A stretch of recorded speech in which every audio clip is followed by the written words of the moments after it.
Okey, banyak tak pemusaha lagi. Dipersilakan perkongsian topik kita malam ini. Topik yang sangat-sangat special. Dari upline kita yang hebat. Agak-agaknya apa yang special tu. Jadi, anda semua nak tahu? Betul-betul nak tahu? Okey, mari kita jemput Platinum Direct Distributor Fazli. Baik, thank you lah MC kita yang hebat kacak bergaya malam ni. Terima kasih MC Amir. Baiklah, perkenalkan diri dulu. Nama saya Fazli Muhammad, business partner kepada Siti Nur Safura. Kami diperkenalkan dalam bisnes ni oleh abang saya sendiri, founder Didi, Abang Jimmy dan juga Kak Cik Bayah. Okey, upline seterusnya founder Safaya, Pak Ya juga Kak Faizah.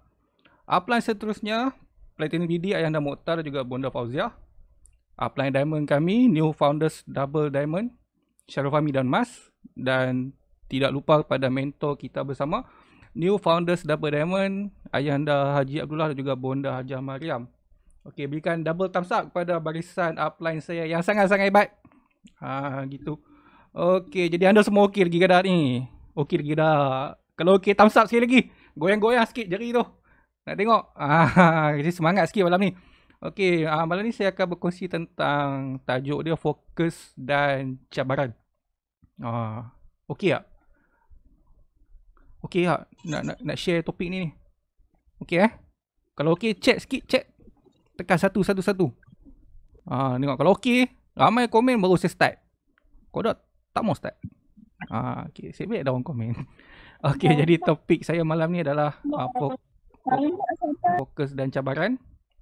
Okey, fokus ni kita pergi ke fokus dululah. Okey.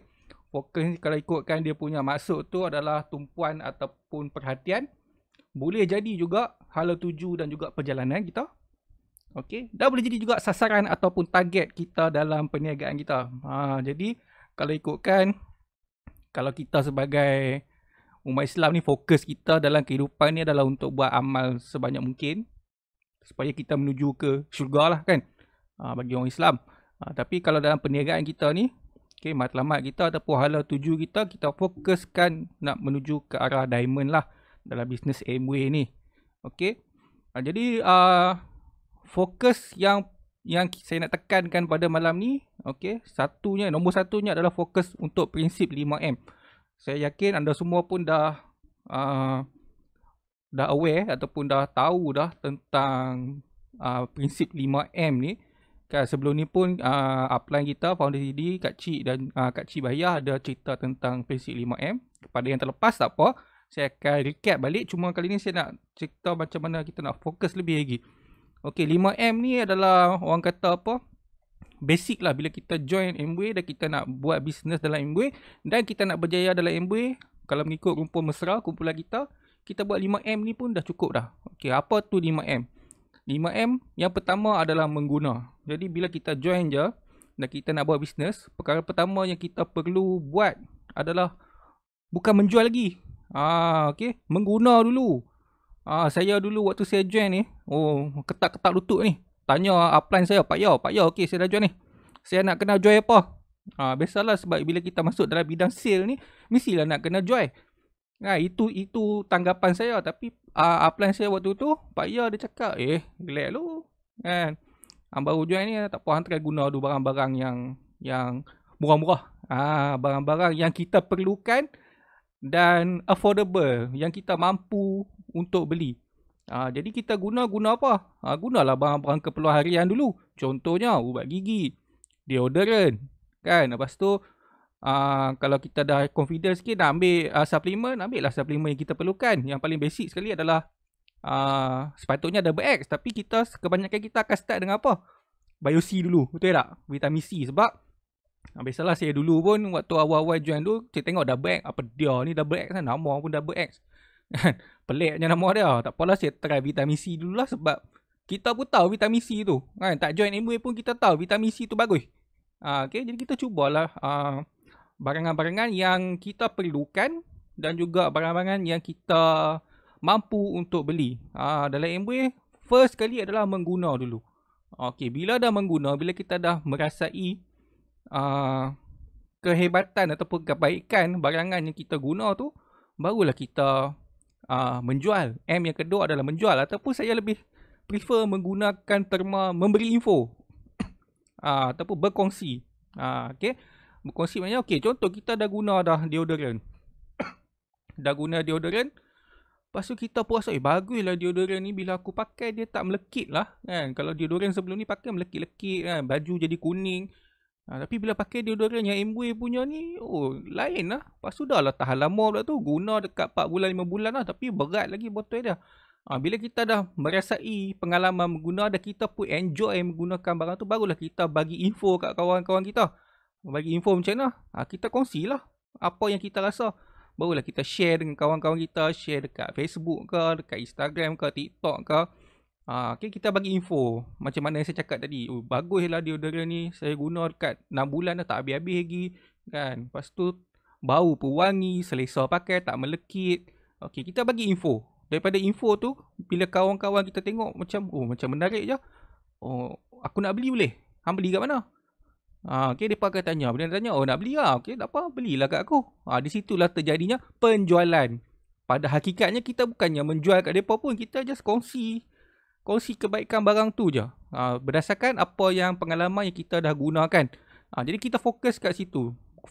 Starting tu kita fokus barang yang kita dah guna. Lepas tu baru kita share. Macam contoh tadi Ellie share Biosi. Kita pun balik ni kita cubalah. Yang mana yang belum cuba tu cuba dulu. Bila dah pakai sebulan tu, bila kita rasa apa efek dia terhadap kesihatan kita, barulah kita share dengan kawan-kawan. Kita bagi info tu. Bagi kebaikan dia pada kawan-kawan kita.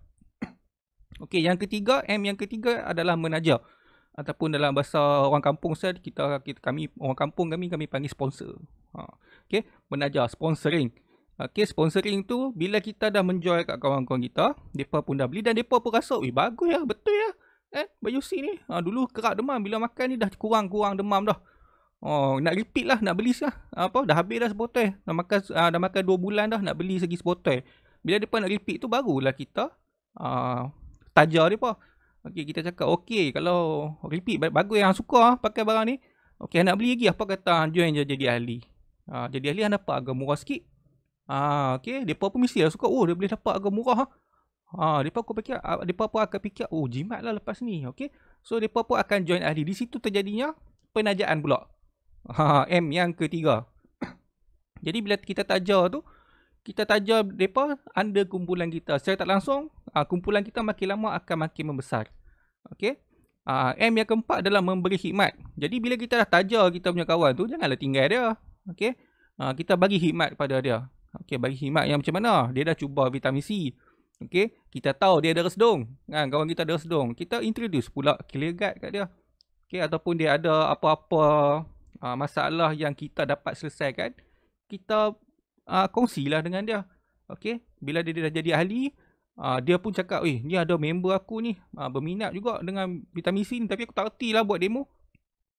Kita sebagai upline, kita tolonglah bagi khidmat. Kita tolonglah pergi demo dekat prospek downline kita tu. Memberi khidmat ni, apa yang memberi khidmat? Okay. Tolong beli barang. Kadang-kadang downline kita tu baru join, nak pergi kedai pun tak tahu kat mana, ataupun dia mungkin duduk jauh. Dia nak order barang, kita tolonglah pergi beli untuk dia, kita pergilah hantar kat dia. Kalau dia duduk betul-betul jauh, kita orderkan online untuk dia, hantar by courier. Kan? Itu pun antara memberi khidmat. Okay. Apa-apa masalah yang dia bagi tahu kita, kita cuba selesaikan. Masalah bisnes lah. Okay. Kalau personal, dia ada masalah dengan lelaki dia tu, janganlah masuk campur kan. Masalah tentang bisnes, kita bantu dia sebaik mungkin. Itu termasuk dalam poin untuk memberi khidmat. Okay. Kenapa? Bila orang tahu yang kita ni memberi khidmat dengan baik, kan, orang akan lebih tertarik untuk join team kita. Join team kita ataupun jadi customer kita. Dia tahu, bagus beli kat dia ni. Dia ni memang aktif buat MBA, kita beli kat dia. Mesti trusted. Ayat yang kita dengar, trusted. Trusted. So, customer akan cari kita untuk beli dengan kita. Daripada situ, lama-lama nanti kita tajalah dia pula kan. Okay. Dan M yang kelima adalah majlis ilmu. Okey, walaupun M yang kelima ni dia duduk nombor 5, tapi ini adalah yang paling penting sekali dalam 5-5M ni. M ni adalah yang paling penting, majlis ilmu. Majlis ilmu macam mana yang kita ada? Okey, dalam pemerskal kita ada house meeting, kita ada center meeting, kita ada seminar. Contoh seminar 369, seminar 12%, seminar Cikgu Roti, moving up seminar, dah banyak lagi lah.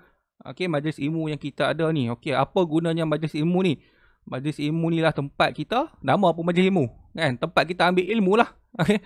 Contoh, bila kita start buat MWay, macam saya cakap tadi, mengguna. Kita guna barangan yang kita perlukan saja.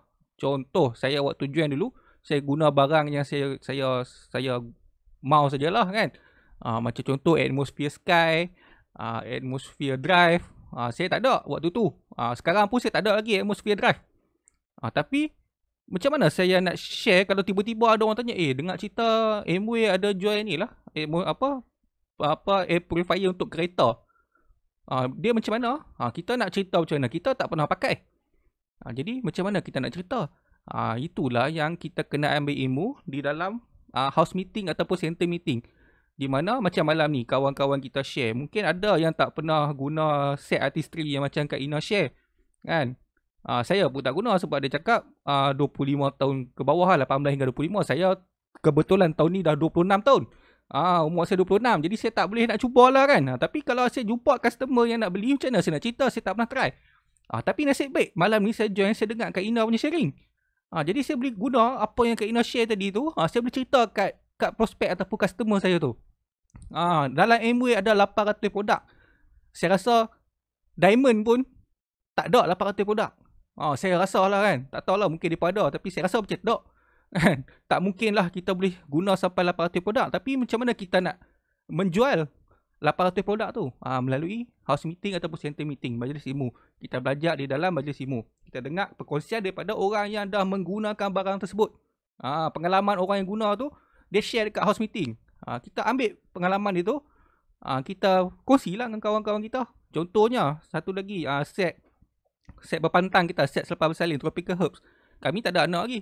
Tapi set tu dah jual berpuluh-puluh lah. Macam mana jual? Ambil ilmu daripada orang yang pernah guna lah. Jadi tepukan thumbs up lah kepada Rumpun Mesra yang menyediakan facility macam ni, house meeting, yang sangat-sangat banyak. Thumbs up kepada Rumpun Mesra. Okay, jadi fokus yang kedua, tadi 5M. Yang pertama 5M, kita fokuskan 5M. Fokus yang kedua adalah perhubungan. Okay, ayanda kita pesan, mentor kita pesan dalam MWay ni, 90% adalah perhubungan, hanya 10% saja perniagaan. Dia terbalik dengan bisnes lain yang di luar sana tu. Kalau anda masuk bisnes lain ataupun anda buat bisnes lain, 10% tu adalah perhubungan, 90% tu sale. Yalah, bisnes lain semua nak sale. Okay, kalau anda pergi kedai, kerja dekat kedai jual handphone ke apa, kedai jual komputer ke, mereka akan tanya sale macam mana. Okay, tapi dalam MWay terbalik. MWay 90% perhubungan, 10% saja perniagaan. Jadi kita jagalah hubungan kita dengan upline, ni paling penting. Okay, jaga hubungan dengan upline, sentiasa rujuk upline, hormat upline, sayang upline kalau boleh. Okay, kena sayang upline. Okay, sebab upline lah yang bertanggungjawab memperkenalkan bisnes kita dan mendidik kita sampai kita ke tahap sekarang. Okay, yang mana baru pun insya-Allah upline akan didik anda sampai jadi tahap mereka. Jadi jaga hubungan anda dengan upline. Kadang-kadang ni upline waktu dulu kita duk minta tolong upline main rumah, tunjuk marketing plan, minta upline tolong beli barang, upline buat. Tapi sekali kadang-kadang upline tu minta tolong, malam ni boleh tak sharing sikit dekat house meeting. Tak boleh lah upline, saya tak reti lah upline, saya tak dan lah. Macam tu kalau boleh jangan macam itulah. Okay, kadang-kadang upline ni dah tolong kita banyak dah. Upline bila dia minta tolong kita macam ni. Jadi tak balance lah. Jadi kita jaga hubungan dengan upline. Kemudian jaga hubungan dengan sideline. Sideline ni apa? Sideline ni adalah downline kepada upline kita. Bukan downline kita, tapi downline kepada upline kita. Kita punya side lah, sebelah-sebelah. Sebab apa kena jaga hubungan dengan sideline? Okay, sideline ni lah yang akan sama-sama fight dengan kita dan sama-sama bantu kita. Contoh, saya duduk Sungai Petani dan ada sideline saya duduk dekat Sabah Sarawak.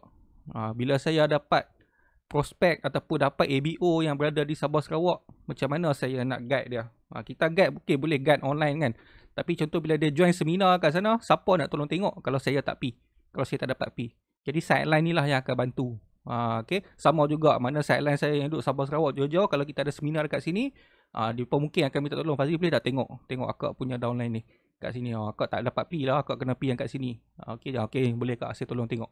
Jadi kena jaga hubungan dengan side line kita juga. Okey, nak jaga hubungan dengan side line macam mana? Jaga hubungan, tapi jangan sekali-kali duk membawang tentang upline pula. Yang ni pun kena jaga. Kadang-kadang ada side line yang negatif.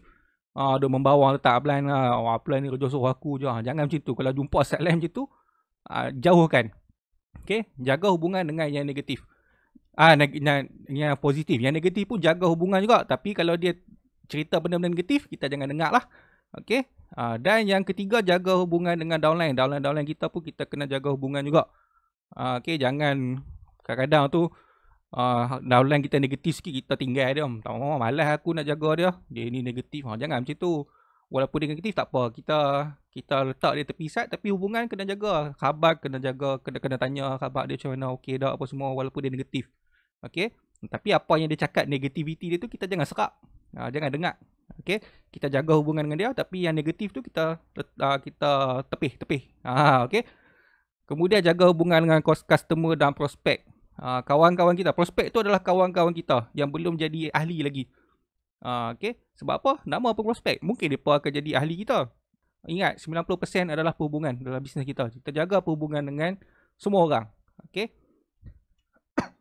Dan fokus yang ketiga adalah personal branding. Okay, kita buat bagi orang kenal kita.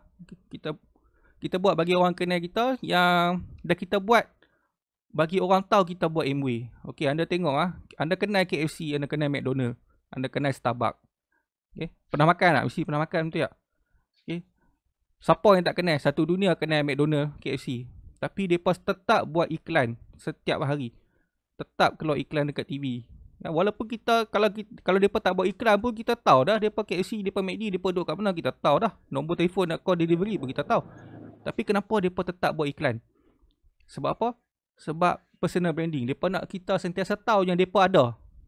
Walaupun kita tahu, tapi mereka nak peringat juga yang depa tu ada, depa tu wujud. Sama juga kita, tambah-tambah lagi kita ni, kita buat bisnes yang tak ada kedai. Kita buat bisnes. Okay, saya buat bisnes Amway, tapi saya tak ada kedai. Macam mana orang nak tahu saya buat bisnes kalau saya tak bagi tahu depa? Jadi kita kena make sure kawan-kawan kita, ahli keluarga kita, orang-orang terdekat, jiran, tetangga kita tahu yang kita buat Amway. Masalah dia dalam bisnes Amway ni, masalah besar dia adalah bila orang tak tahu kita buat Amway. Tak tahu lagi, adik kita pergi join dengan orang lain. Ataupun mak saudara kita pergi daftar dengan kumpulan lain. Itu masalah. Sebab apa? Bila kita tanya, lah awak tak join dengan saya. Tak habaq buat Amway. Salah siapa? Salah kita juga. Okay? Jadi make sure orang kenal kita sentiasa update. Cara paling senang sekarang adalah media sosial lah. Orang jauh pun boleh tahu kata kita ni buat Amway. Sentiasa bagi info. Sentiasa share info kepada kawan-kawan kita. Kalau ada barang baru keluar, kita share dengan mereka. Fokus sikit. Fokus dekat bahagian ni. Okay. Sentiasa promote. Dan paling penting, jangan hard selling. Hard selling tu macam mana? Hard selling tu memang PP memang nak menjual ya. PP cerita-cerita tu. Ambil lah. Cuba ambil lah satu. Ambil lah satu dulu. Bila kita buat hard selling ni, kita ibarat macam memaksa. Hard selling ni zaman dulu-dulu lah. Zaman dulu-dulu boleh. Zaman sekarang orang dah tak suka hard selling. Orang menyampah. Kalau anda buat hard selling, percayalah, kawan-kawan anda, family anda akan lari pada anda. Orang takut nak dekat. Okay. Yang last sekali adalah bagi orang suka kat kita. Tak nampak? Bagi orang suka kat kita. Kita buatlah perangai elok sikit. Kalau kita ni jenis hawak-hawak dulu, cubalah berubah ke arah yang lebih baik. Bagi orang suka kita. Bagi kita punya karakter ataupun karisma kita tu, supaya orang lebih senang untuk dekati kita. Okay. Okay, kita ke next. Okay, kita ke cabaran pula. Saya cuba cepatkan sikit sebab masa dah suntuk. Okay, tadi fokus, kan kita masuk pada cabaran pula. Cabaran ni, dalam hidup kita ni, setiap apa yang kita buat pasti ada cabaran. Okay. Ada lagu. Okay, setiap apa yang kita buat dalam hidup pasti ada cabaran.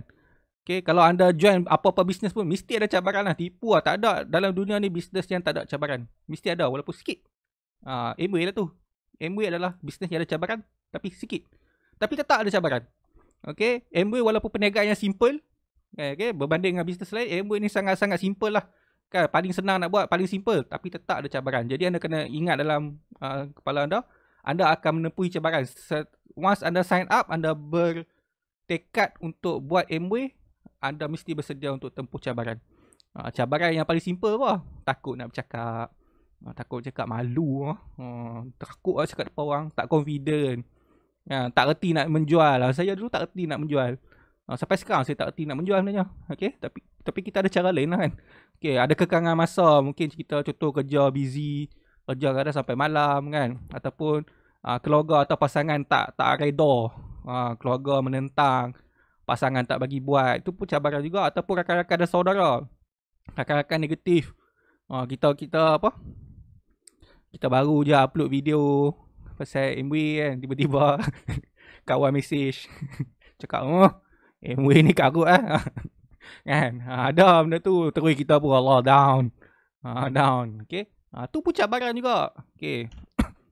Jadi ni adalah tembok cabaran tuan-tuan dan puan. Okay, kat tengah tu diamond. Dan sekeliling tu yang warna putih tu ada tembok. Okay, dia ada banyak tembok. Ada tembok 1, tembok 2, tembok 3. Okay, jadi kita ni kena okay, contoh kita 0% baru buat MW. Kita kena nak buat 12%. Kita kena rempuh tembok yang 12% tu. Okay. Contoh dia cabaran apa untuk yang nak buat 12% ni. Yang selalunya yang basic-basic yang orang baru ni takut nak bercakap, tak confident, tak reti nak menjual.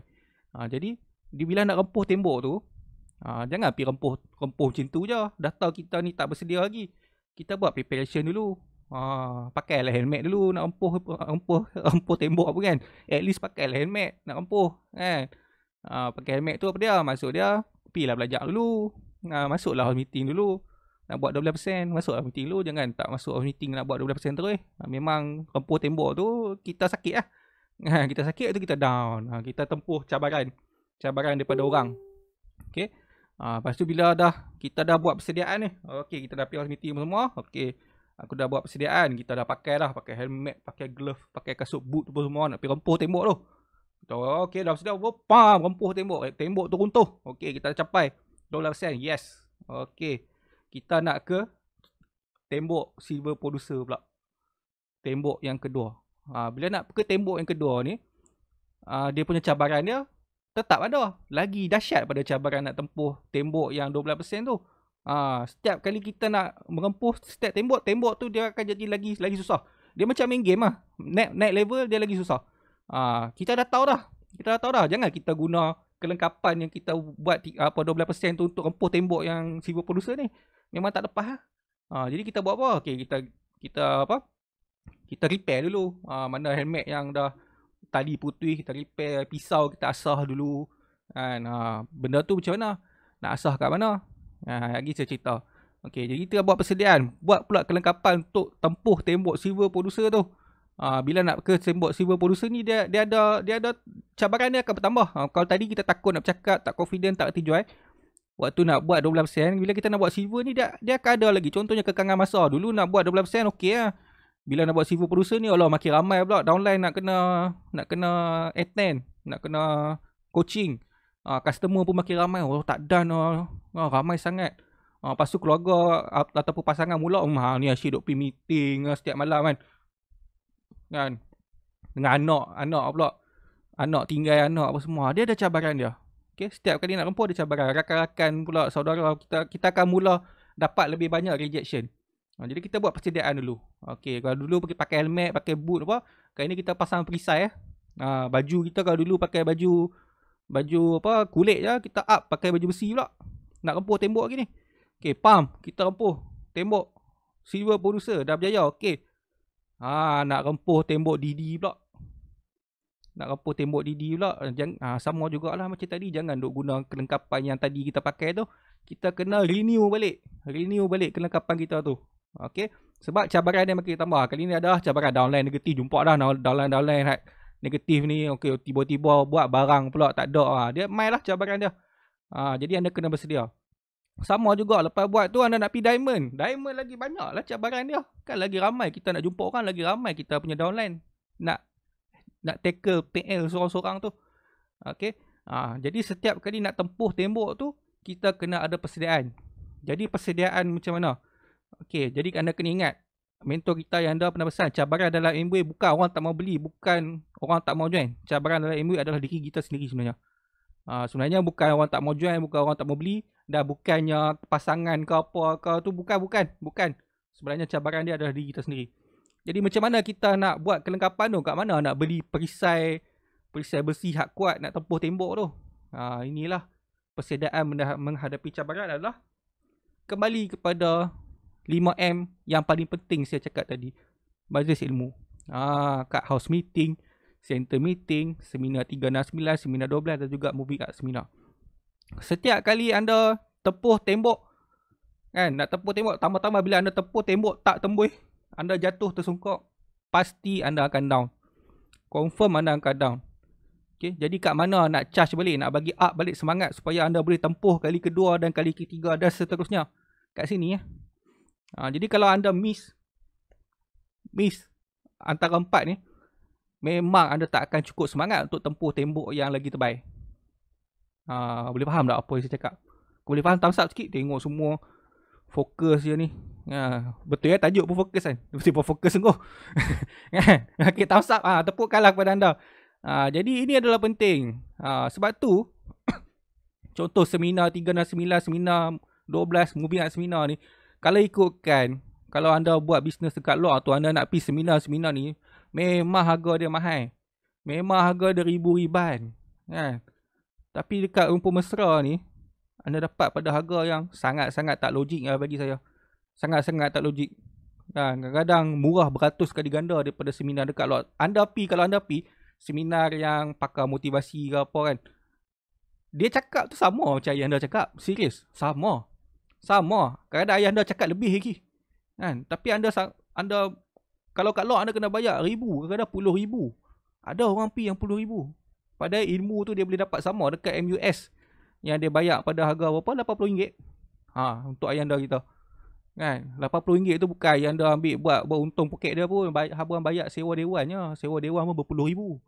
Kan? Ayah anda tak beruntung pun. Ayah anda tak payah nak beruntung dah. Kan? Cuma nak tengok komitmen kita sanggup pi ke tak. Jadi kat sini lah. Tambah-tambah kalau anda pi dekat luar tu seminar, anda join.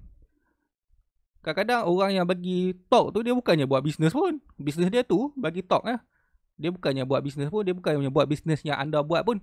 Kadang-kadang ada token nasi ayam pergi join seminar. Okay, dia cerita, okay, kita kena buat 5M, kita kena fokus. Macam mana saya cakap malam ni.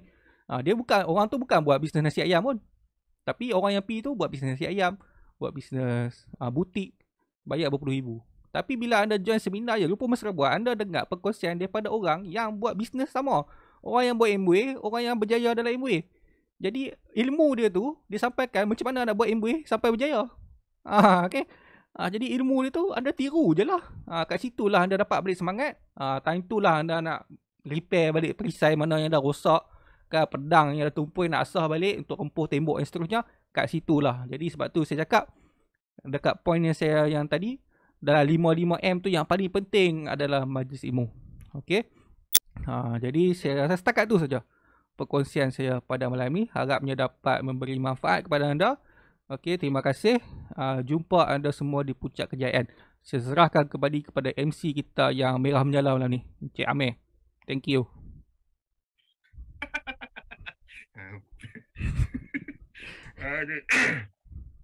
Okey, terima kasih kepada PDD Fazli atas perkongsian topik fokus dan cabaran. Bagus tak ilmu yang kita dapat sebentar ni?